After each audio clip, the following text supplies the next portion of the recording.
अस्सलाम वालेकुम, मेरा नाम मुबश्शिर लुकमान है और आप देख रहे हैं मेरा डिजिटल चैनल। आपको मैं बताऊं कि आज तकरीबन कोई शाम को ख़बर आ गई थी कि जनरल फैज़ हमीद के कोर्ट मार्शल की और स्टेटमेंट वगैरह भी आ गई आईएसपीआर की उसके ऊपर। तो मैं उस पे मैं करना चाह रहा था अर्जेंटली कुछ, लेकिन मुझे इतना सवियर फ्लू है और थ्रोट इन्फेक्शन है, बुखार भी था कि मैं बस वेट करता रहा, दवाइयाँ मैं खा रहा हूँ अपनी एंटीबायोटिक्स वगैरह। तो अब मैंने कहा कि नहीं, इस वक्त उसको आज ही करना है, क्योंकि उसमें कुछ चीज़ें हो रही हैं। मैंने मुख्तलिफ टेलीविज़न चैनल्स पे भी देखा है, लोगों की तज्जिया भी देखा है और ये नहीं, लेकिन मुझे एक एडवांटेज है। मुझे एक एडवांटेज ये है कि मैं एक सोल्जर फैमिली से मेरा ताल्लुक़ है। तो कई चीज़ें फ़ौज के जो आम आदमी को या आम तज्जियाकार को समझ नहीं आ सकती, वो मुझे ज़रा सी आसानी होती है उनको समझने में। ज़ाहिर बात है कि कोई सियासतदान का बच्चा है तो उसको पॉलिटिक्स में या पॉलिटिकल मूव्स की उसको मुझसे ज़्यादा समझ होगी। कोई डॉक्टर का बच्चा है या इंजीनियर का बच्चा है, उसको हमसे ज़्यादा उन चीज़ों के मुतल्लिक पता होगा। तो मैं और किसी मुनासबत से ये क्लेम नहीं कर रहा, सिर्फ इसलिए कि बहरहाल मेरा ताल्लुक हमेशा से रहा है। तो देखें, ये बड़ी अनयूजुअल हैपनिंग है, कोर्ट मार्शल अनाउंस किया गया। एक बात आप देखें कि जनरल सलमान गनी जो थे लाहौर के कोर कमांडर, जब ये जना हाउस के ऊपर हमला हुआ है, उनको अनसेरेमोनियसली उनको चार्ज किया गया और उसके बाद उनको रिमूव कर दिया गया। एक दिन DGISPR आए, प्रेस कॉन्फ्रेंस में उनसे सवाल हुआ तो उन्होंने कह दिया, हाँ जी, कोर कमांडर को, 2 जनरल्स को और 14 अफसरों को हमने जो है उस जुर्म में मुर्तकब पाया और उनको फारिग कर दिया। फिर हमारी सारों की दौड़ें लगी, हर एक आदमी गैस वर्क कर रहा था कि जी 2 मेजर जनरल हैं और फिर इतने ब्रिगेडियर हैं, इतने कर्नल हैं। But fact of the matter is कि ये ISPR की स्टेटमेंट इस तरह से थी, एक मैटर ऑफ फैक्ट किस्म की। फिर आपको याद होगा कोर कमांडर मंगला का आया रेजिग्नेशन, कि जी उनसे रेजिग्नेशन लिया गया। अच्छा, व्हाट्सएप जो था बड़ा गर्म हो गया था उन दिनों में, और व्हाट्सएप पे हर एक कह रहा था कि जी उसको he was forced to resign, he was asked to resign, और वो करना नहीं चाह रहे थे और बाहर गए थे। फिर उनकी कोई ऑडियो लीक हो गई थी, उन्होंने कहीं को बात की और वो टेप हो गई, वो अच्छा नहीं लगा और वो उसको he was given that tape. उन्होंने सुनी तो उनका, अच्छा मैं इस्तीफ़ा दे देता, उनका बिस्मिल्लाह आप इस्तीफ़ा दें, and he was sent packing. लेकिन आज ये फैज़ हमीद वाला केस हुआ। एक बात समझ लें, फ़ौज में जो सर्विंग जनरल होता है ना, या सर्विंग ऑफिसर होता है, उसकी वैल्यू होती है। रिटायर्ड ऑफिसर की वैल्यू नहीं होती है। रिटायर्ड ऑफिसर समझता है कि उसकी वैल्यू है, उसकी होती नहीं है। फौज हमेशा जो सर्विंग ऑफिसर्स हैं, ये उनको ही रिगार्ड करते हैं। 2 कोर कमांडर्स फारिग हुए, उनके नीचे और लोग भी फारिग हुए, तो उसका इतना बड़ा इशू नहीं बना या इतनी उसको बनाया नहीं गया। आज फैज़ हमीद को पकड़ा और उसकी अनाउंसमेंट्स हो रही हैं। ISPR जो है उसके ऊपर एक प्रेस रिलीज इशू कर रहा है, सडनली उसको बहुत ज़्यादा आप लाइमलाइट दे रहे हैं। तो इसका मतलब है कि फैज़ हमीद, तू तो क्या, तेरे तो 14 नहीं, तेरे तो 214 तबक रोशन होंगे।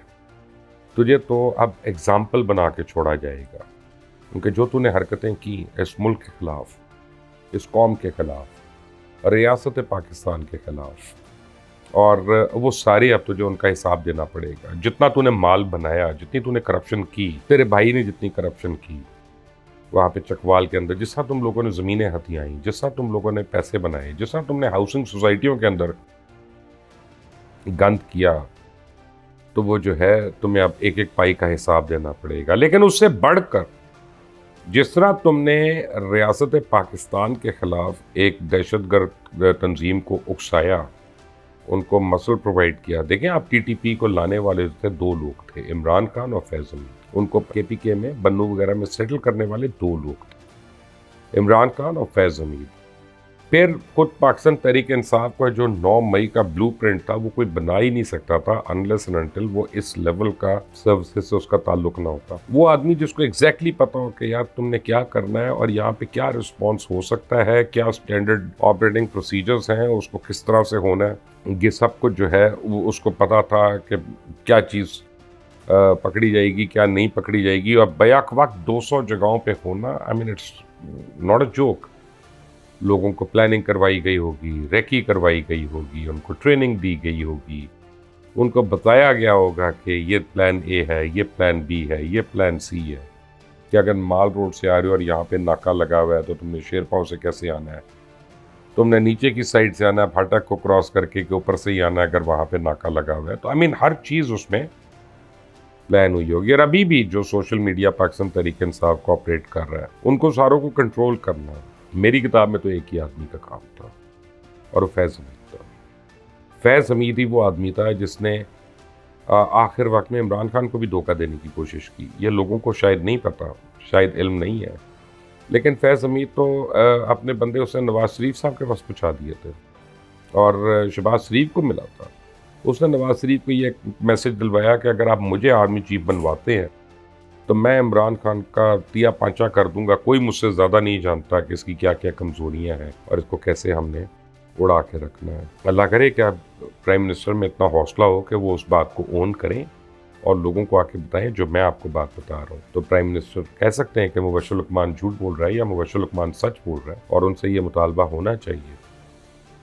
फैज़ हमीद के ऊपर बड़े कारी इल्ज़ामात हैं, और ये जब डीजी आए थे तब से हमारे तो इख्तलाफात थे, और बल्कि जनरल बाजवा इसके विटनेस है, वो उस वक्त आर्मी चीफ होते थे और मैंने उसको आर्मी हाउस में खड़े होकर सबके सामने कहा था, मैंने कहा फैज़ हमीद तू बहुत ही मगरूर आदमी है और बहुत ही घटिया और गिरा हुआ आदमी। मैंने कहा don't you know who I am, मैंने कहा जो मर्जी हो, मैं भी फ़ौजी का बच्चा हूँ और मैं पाकिस्तान में ही हूँ, कर ले जो करना है। तो लेकिन जब अल्लाह की पकड़ आएगी तो फिर तू बढ़ जाएगा, क्योंकि गुरूर सिर्फ अल्लाह की ज़ात को सूट करता है, इंसान को नहीं सूट करता है। इंसान की तो हैसियत ही नहीं है कि वो गुरूर करे, लेकिन ये इंतहा दर्जे का मकरू किस्म का मगरूर इंसान था, और जिस से इसने हाथ मिलाया उसको इसने नुकसान पहुँचाया। ये वो वाला इब्लीस था, ये वो वाला शैतान था, बल्कि है कि जिसने इसको फ़ायदा भी दिया इसने उसको भी नुकसान पहुँचाया, क्योंकि इस अपनी ज़ात के अलावा कुछ सोच ही नहीं सकता था। आखिर में इसने इमरान खान को भी नुकसान पहुँचाने की कोशिश की थी। फिर इसके ऊपर बड़ा इसको जोम था कि मेरे पास तो हर एक की फ़ाइल है, मेरे पास तो हर एक की टेप है।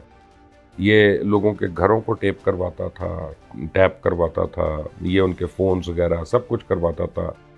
इसने ये 2-2 नंबर वाली लड़कियां रखी हुई थी कि जनाब इसको उसके साथ अटैच करो, उसके साथ अटैच करो, तो ये वीडियो बना लो, ये कर लो। तो इसके ख्याल था मैं बड़ा सेफ हूँ, और जब बड़े लोगों के ज़रिए मैसेज ये दिया था कि मैंने तो बाहर कहीं भेज दिया वह सामान, तो अगर मुझे कभी किसी ने हाथ डाला तो वो एकदम रिलीज़ हो जाएगा, ये हो जाएगा, वो हो जाएगा, और ये सब कुछ हो गया। आज पकड़ा गया, बल्कि आज अगर खबर आई है तो मेरी छठी इस कहती है कि ये आज नहीं पकड़ा गया, फिर कम से कम 4-5 दिन पहले पकड़ा गया। आज रिलीज़ हो गई है खबर, आज एक्नॉलेज हो गया सारा कुछ। मना तो इसको पहले से किया हुआ था, कभी तुमने तकरीबात में आना जाना नहीं, अगर आओगे जाओगे मुलाकातें करोगे तो परमिशन लेके करोगे, खुद से नहीं करोगे। और क्या कहते हैं कि इसको, लेकिन इसको ये ख्याल नहीं होगा कि मुझे इस तरह से हाथ डाला जाएगा, क्योंकि एक आदमी कोर कमांडर, एक आदमी डीजीआई, एक आदमी डीजीसी, इस मुल्क में कौन सी अपॉइंटमेंट है, प्राइज अपॉइंटमेंट, जो इस शख्स के पास नहीं थी। इसको इतनी इज्जत दी इस मुल्क ने, इस फौज ने, इस इदारे ने, यहाँ के लोगों ने, इसको वो इज्जत रास नहीं आई। और क्योंकि अब हम तो कुत्ते भी लेते हैं तो हम पेडिग्री लेते हैं, फैज़ हमीद पता नहीं कौन था, कहाँ से आ गया, अल्लाह रहम करे। और आप ये देखें कि हालत ये थी कि इसका जो दम भरने वाले लोग थे वो आज एक जुमला भी नहीं बोल रहे, इसके लिए डिफेंड नहीं कर रहे। शेख रशीद को याद करें, वो 2 टांगों वाले कुत्ते को याद करें, डब्बू को, कि जब इसके घर में डेथ हो गई थी, पता नहीं इसकी मदर की डेथ हुई थी मेरा ख्याल है, तो ये सारे चकवाल पहुंच गए और लोगों को रिसीव कर रहे थे और लोगों को सी ऑफ कर रहे थे, और उस तरह से रोना धोना ऐसा था जैसे खुदा न खास्ता अपनी अपनी माँ चली गई सारों की।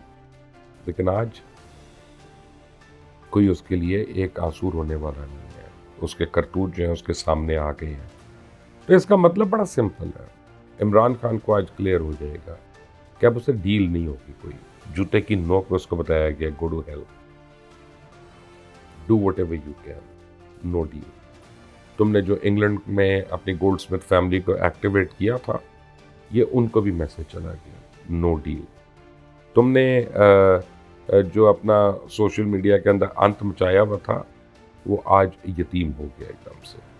और मैं आपको बताऊं, ये मेरे पास इस बात का एविडेंस नहीं है। फैसल वाडा बातें करता है, फैसल वाडा के पास होगा एविडेंस, मेरे पास नहीं है, वो तो उसे गवर्नमेंट में था। लेकिन मैं जिस दिन अरशद शरीफ का कत्ल का अगर कोई सही मानों में इन्वेस्टिगेशन हो गई ना, आपको एक नाम पीछे जरूर नजर आएगा।